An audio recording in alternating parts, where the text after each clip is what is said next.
Mike Scioscia, the Angels. Skip, how you feeling today, buddy? What's happening? I feel good, guys, and I'm honored to be your first baseball guest. Hey, listen, you join us every spring. You and Clint Hurdle, a few others have treated us very well, so we are honored to have you again. Do you look, man, you've been doing this a long time, and obviously I knew that you were the most tenured manager in baseball. I didn't realize, Mike, that you're 7 years longer than Bruce Bochy, who feels like he's been in San Francisco forever. You still having fun with this, Mike? I'm having fun. Boch has done a little longer than I have as far as when he had his run in San Diego. Padres. But Yep. to be with one team and getting this opportunity, believe me, it's something I do not take for granted. I know it's an incredible opportunity, and you just want to keep moving forward.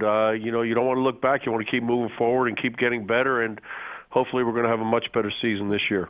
Skip, when you show up to camp or spring training every year, how do you keep that emotion fresh? I always think about this back to my playing days, and I hated going to Albany, New York, where we did training camp, and it's like, man, how do I make this enjoyable for the next month? How do you keep it fresh, man? I think football's a lot different than baseball. I know that some guys that go into their summer camps and they're like, man, because what they do to you guys is incredible.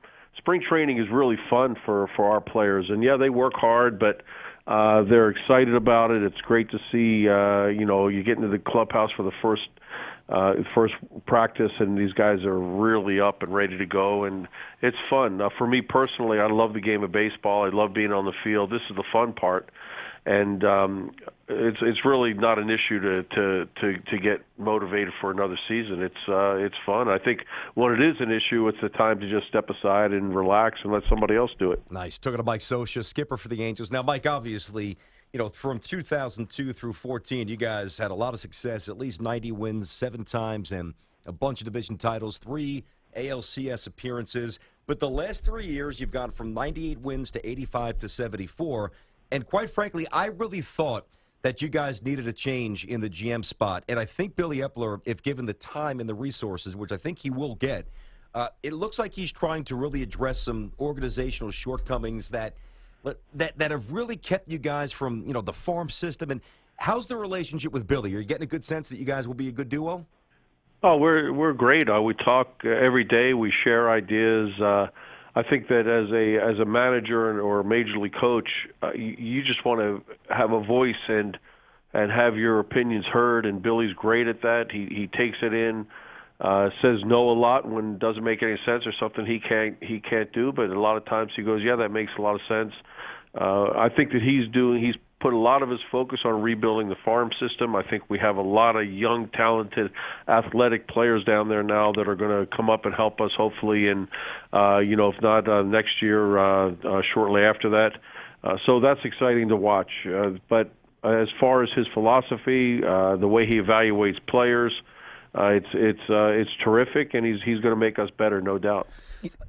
I look at some of the moves in the offseason, and I like them. And we'll get to who you brought in here with Espinosa, Maben, et cetera. But 2 injuries, and we'll get to Mike Trout, of course, as well, the reigning MVP. Pujols coming off foot surgery again, and a lot of money left on that contract. I know you know that, Mike. And also Garrett Richards, who for now has thankfully avoided the dreaded Tommy John. I guess he had some sort of stem cell therapy. How's Pujols feeling, and where is Garrett Richards at in terms of rehab right now, Skip? Well, Brendan, about contracts, I got to correct you because managers really have nothing to do with that, and I couldn't tell you the contracts of our players in that room, and Fair I think enough. It's better that way. Okay. We just look at the talent, who's going to play, what's going to make us the best, and you make moves according to that. Albert Pujols has made incredible strides in the last couple of weeks. It looks like he's got a chance to be ready, if not for the start of the season, shortly after that. And Garrett Richards is going to be throwing this week in his first spring game, but he hasn't missed a beat on his workouts, and he feels healthy. He feels that it's behind him. The doctors in all their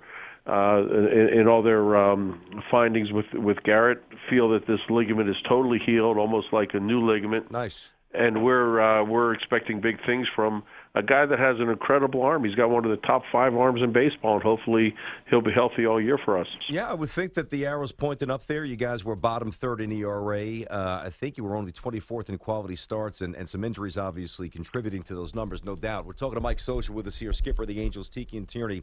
You know, Tiki knows this well, Mike. My favorite player, my idol, was Mattingly. I'm a New York guy, grew up with Mattingly. Before he hurt his back, I always throw the comparison. He was my Stan Musial before he got hurt, and I know you can appreciate that. And I want to make the correlation here with Mike Trout. What I worry about with Trout, like Mattingly, who never had pitching, even though they had pretty good offenses, he was never really put in a position to win big during what eventually equated to the meat of his prime. How much pressure is on, obviously, you, but of course the decision makers, to get enough around Mike as he enters the real prime so that you can maximize one of the best players I've ever seen? Yeah, Mike's terrific. I think he has perspective. He wants to win. Every player in that clubhouse wants to be on a winner. That's what you play for, to get a ring. We've only made the playoffs one time since Mike's been here, but I can't imagine that. We have great ownership. Artie Moreno, he's committed to giving us the tools that we need to reach our goals. I can't imagine Mike Trout going through his career and not getting into the playoffs on a continuous basis and getting a chance to get a ring. And we're, I don't know if we're focused to say, hey, we've got to do this for Mike Trout. We have to do it for our organization. We have to get deeper. We have to get more guys at the major league level that are going to give us an opportunity to reach our goal. And I think that Billy Epler's done that this year. But Mike Trout, I just can't imagine him going very far without, or very long without getting a chance to get a ring, and that's obviously our goal. Mike, do you talk to him about that? Do you have conversations? Because he's still a young man, and he's obviously impressionable and still learning the ways of the league as it pertains to the totality of his career. But do you talk to him about these things? Only probably in the context, Tiki, to say, look, we're here to win a championship, and every day we go out there, you're going one rung up that ladder towards your goal, and sometimes you're going to get knocked back like we did last year. But we got knocked out on the last day of the season a couple years ago. 2 years ago, we won 98 games. So the talent and it's real. It's real. It's not like we're chasing a ghost here. We really know that it's not going to take a lot for us to get back to be that championship caliber club. So we talk along those lines to say, look, we're out for a championship. We don't need to talk about it anymore. We're going to go out here and work on it every day and get a little better every day. And if you get knocked back down, you get back up and you get after it the next day. And Mike has that perspective. He's got a great understanding of what his talent is, how he fits in not only our team but in the scope of Major League Baseball, what he can do.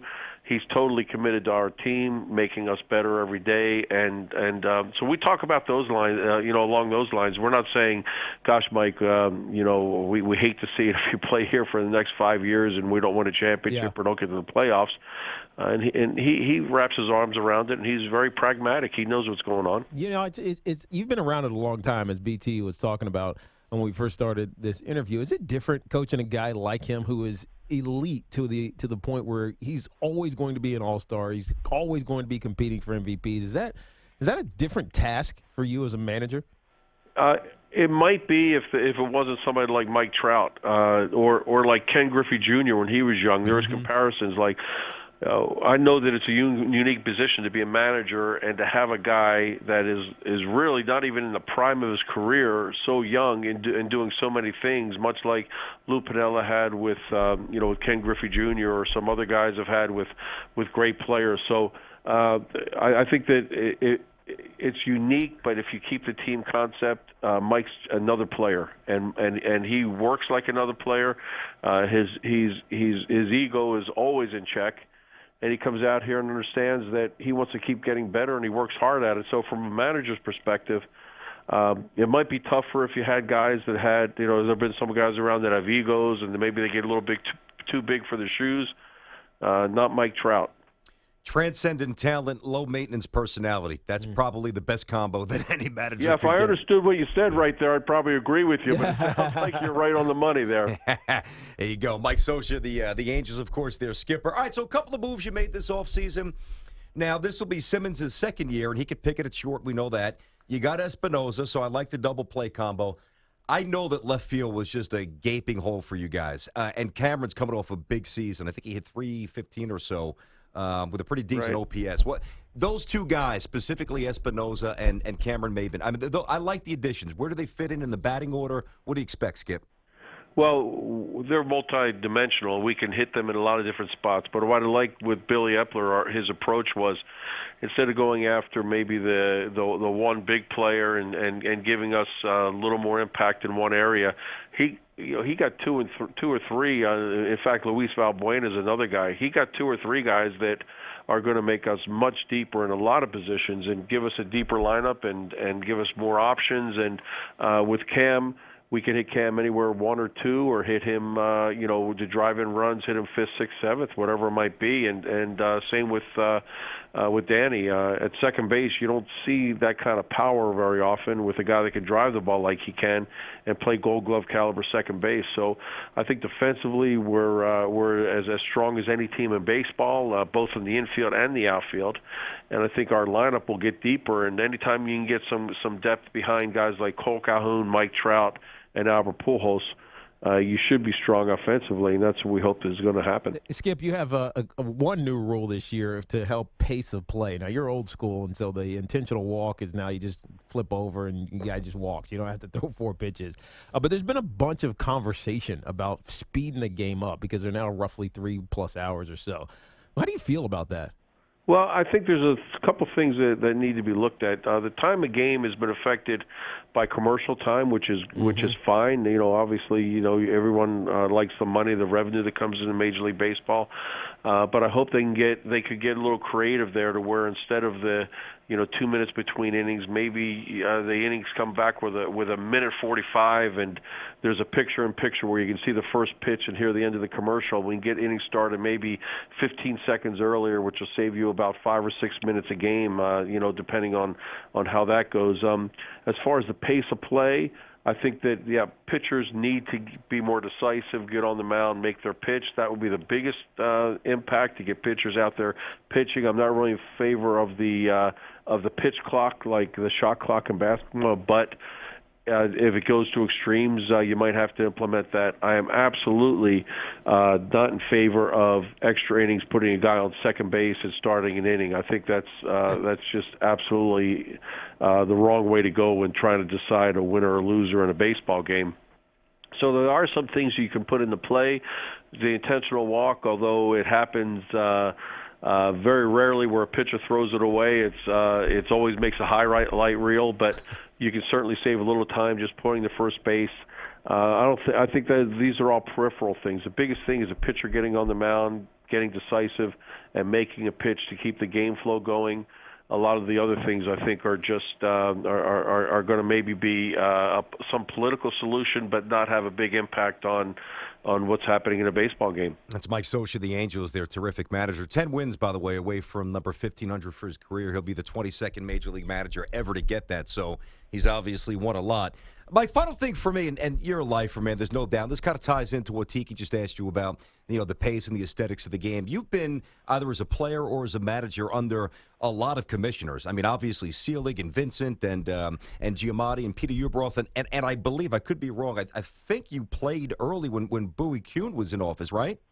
1980 was my first year up, but I'm not sure. It might have been Bowie's last year. I'm not really sure. Yeah, no, I'm pretty sure it was. And I ask you that because they're all very different in how they govern the sport, manage the sport. Your early read on Rob Manfred, what is it? I think that Commissioner Manfred is obviously a man of action. I think that he's proactive in a lot of things. I know he's getting committees organized that are going to include some on-field personnel as far as managers. I think that he has an understanding of where, or has his finger on the pulse of where baseball's going. And I think that hopefully he'll align with the consensus and what's best for the game and make decisions. I think that he will do that. I don't think he's going to be timid at all about making decisions in the best interest of baseball. But again, there's more than one element to running Major League Baseball, and there's also a players' association, and we all have a lot. I think all the players have a lot of respect for Tony Clark, and hopefully, in the future, you're going to see those two entities work together and just keep baseball going in the right direction. I like it, Mike. Obviously, you're juggling a lot. It's still somewhat early in camp, so there's still a lot of guys that even won't be on the team that are It's just I know you guys are busy. So what I'm trying to say is thank you for being very generous again with your time. We really appreciate it. Really happy to kick off our baseball coverage with you. Thank you, Mike. All right, guys. Thank you. Thank you, Skip. You got it, pal.